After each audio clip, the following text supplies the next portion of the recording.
my first visit to Barcelona as Commissioner for the Mediterranean to contribute to the opening of the conference on the 30th anniversary of Barcelona process. I have very fond memories of my visit in 2005 as mayor of Dubrovnik here in Barcelona on the 10th anniversary of the Barcelona process. I'm also grateful to Catalan government and the European Institute for the Mediterranean for co-organizing this event. As you know, Catalonia and Barcelona in particular host an important number of organizations working on the Mediterranean. What I heard until now from different speakers somehow justifies the decision of the President of the Commission, Ursula von der Leyen, to establish portfolio on the Mediterranean. So this was one of her priorities, and we realized somehow that people in the Mediterranean region felt a little bit left behind or abandoned, because our focus was on Ukraine, on Eastern Partnership, Georgia, Moldova, Western Balkans, and people in the Mediterranean thought that there is not enough care about Mediterranean. So we wanted to show not only symbolically but practically that we care about Mediterranean, and the Mediterranean is core of our politics. And as some of you said, there will be implications on the broader politics, on the broader geostrategic situation. What happens in the Mediterranean has reflections. As you know, what is going while we speak now, the things have been changing, as you know what I'm saying. So this is very important that we are here and that we discuss and that we somehow connect not only two shores but three shores of Mediterranean. It's not only Mediterranean, it's also Gulf countries, just to understand, under my portfolio, because we cannot imagine the peace and security and prosperity of the Mediterranean region without involving Gulf countries, just to understand that this is all about this. And now I will stick to my speech. This year, 2025, marks a crucial moment for Euro-Mediterranean relations. Together, we are facing geostrategic and economic uncertainties, as all of you said, and this is aggravated by ongoing wars in our immediate neighborhood.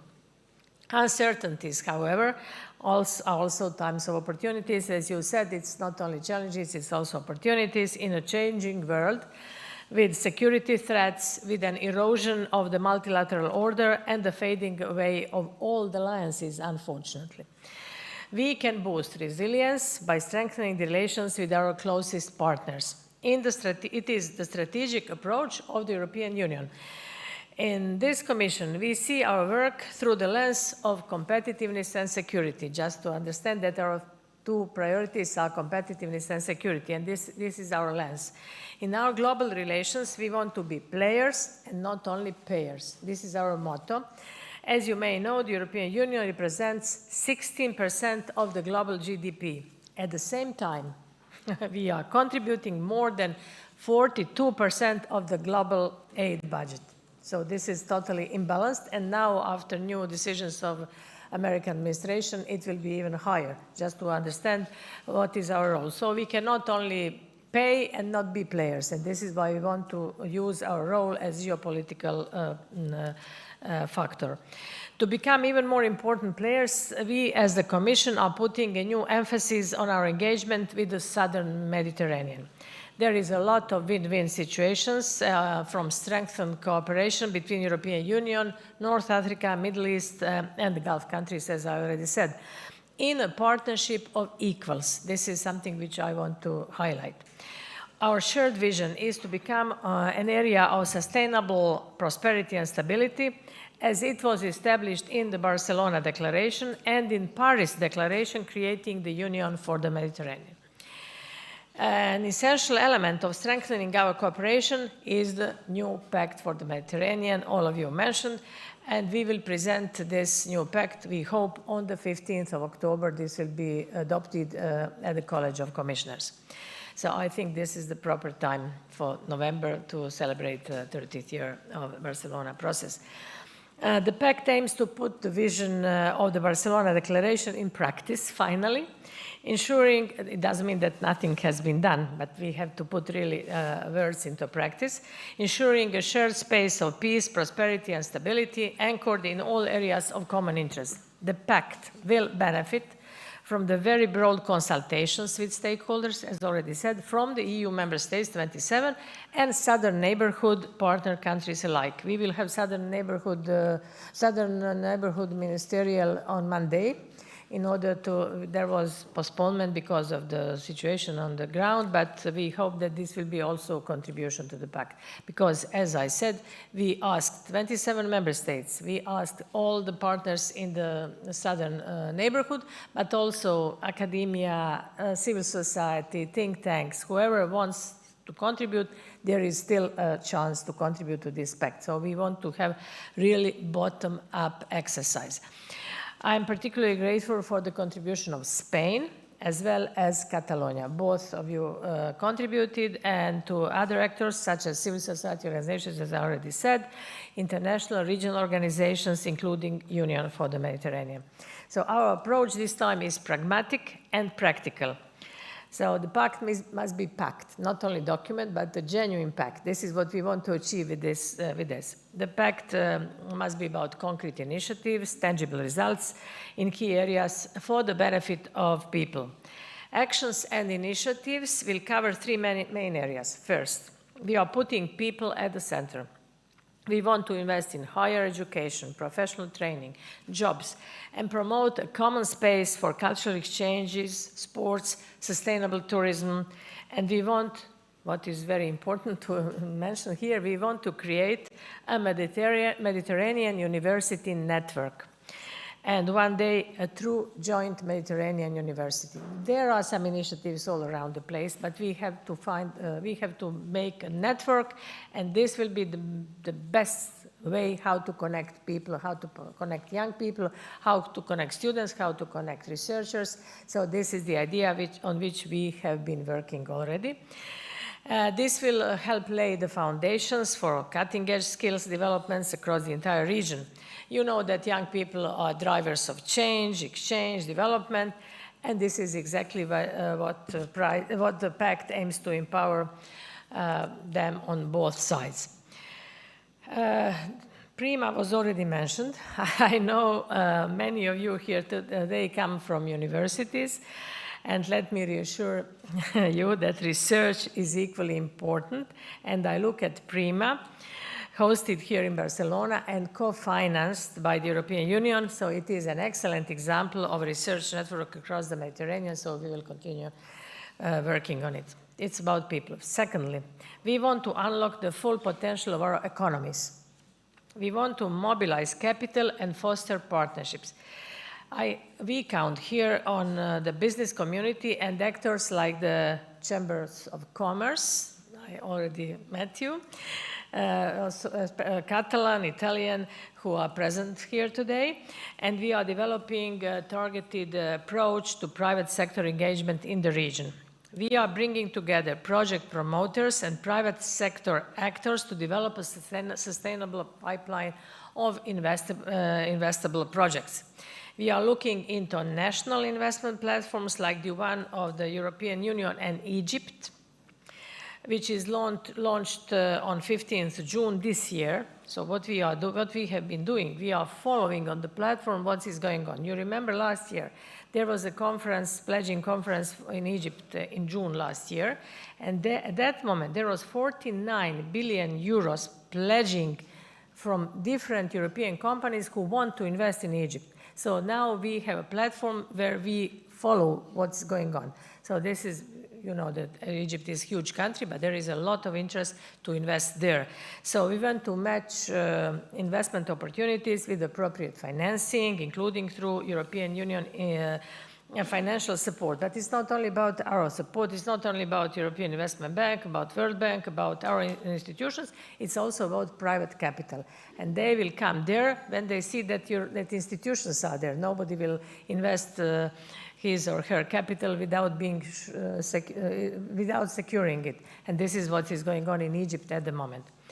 An example of initiative to strengthen our economy is the upcoming Trans-Mediterranean Energy and Clean Tech Cooperation Initiative, so-called TMED. With it, we aim to create the investments and quality jobs needed for a vibrant cross-border renewable energies and clean tech sector. Just to understand, all of you know that we want to get rid, we want to get rid of Russian fossil fuels.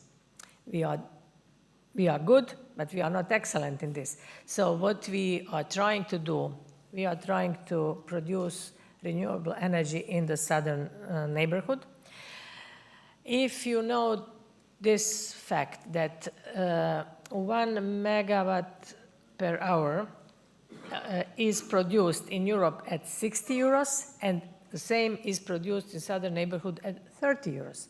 So what we need the grids, we need interconnectors, and this is what we are trying to do with these new initiatives to attract European companies, Spanish companies to invest in Morocco, Greece to invest in Egypt, and as you know, there are interests Italy, in Tunisia, and so on. So renewable energy potential in North Africa is enormous, and it is accessible. It comes with a lot of opportunities for investments from both shores. Spanish companies already have a strong track record in the region, and our job is to break existing regulatory, financial, and infrastructural barriers, because there are barriers, we have to be open.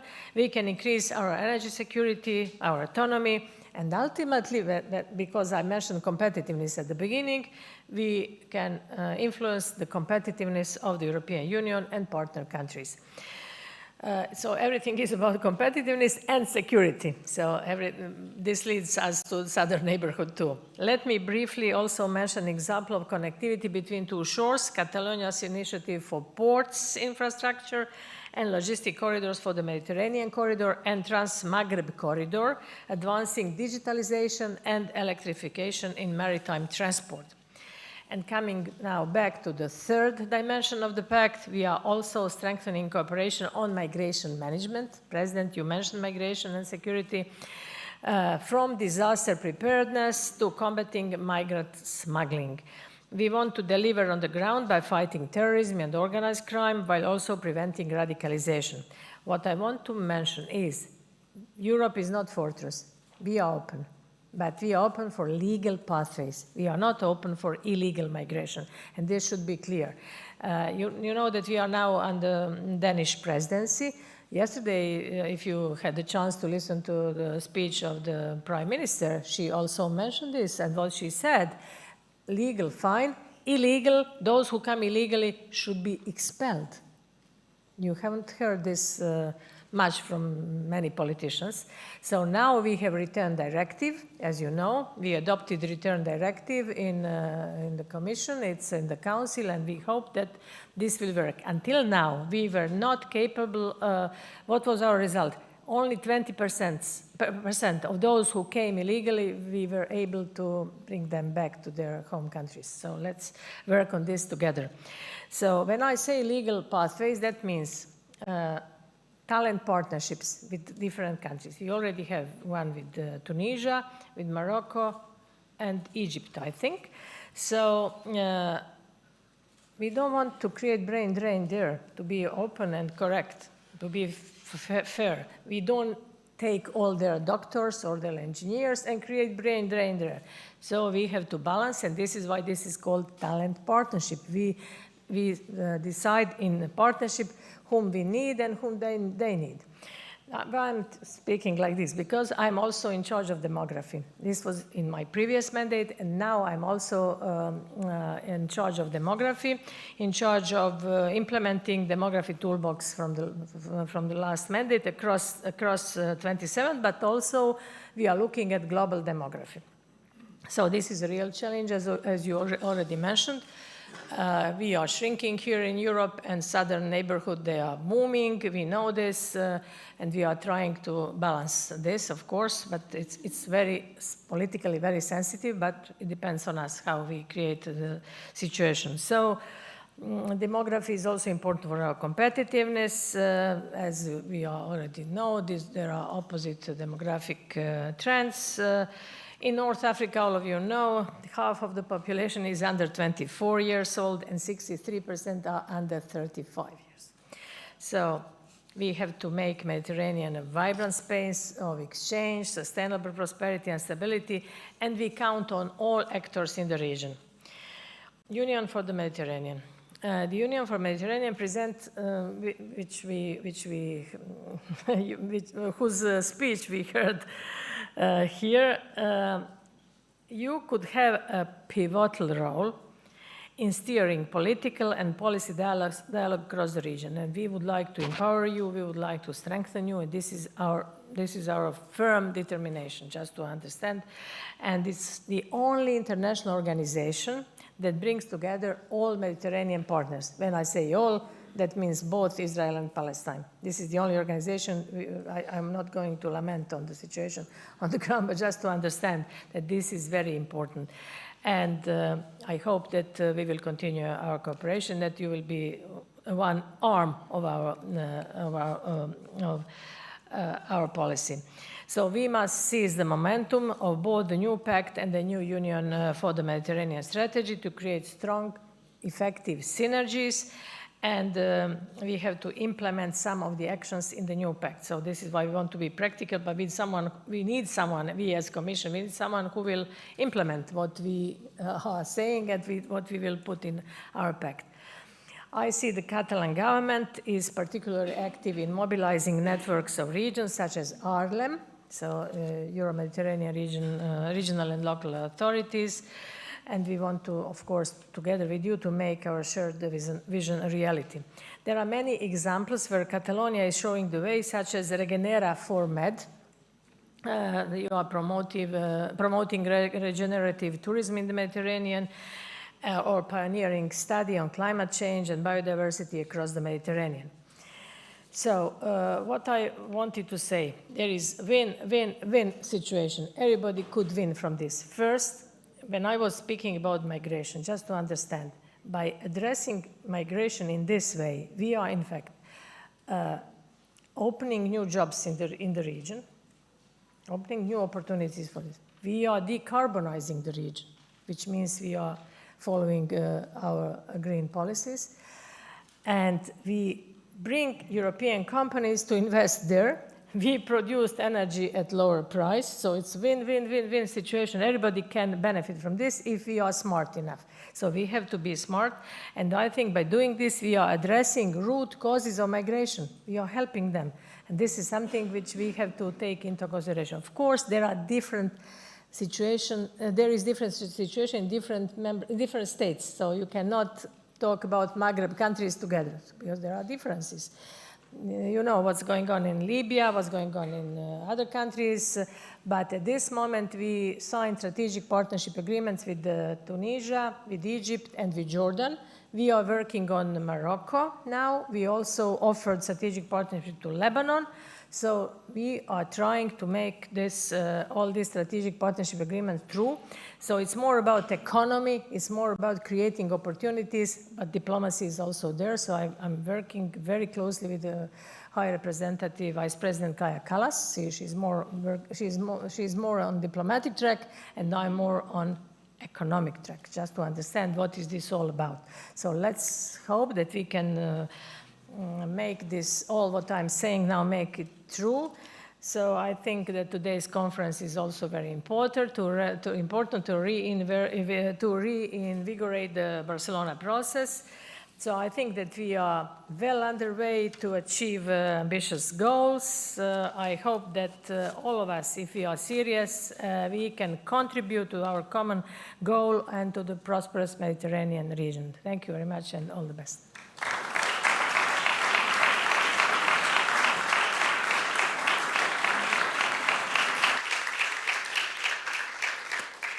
Thank you very much, Ms. Šuica.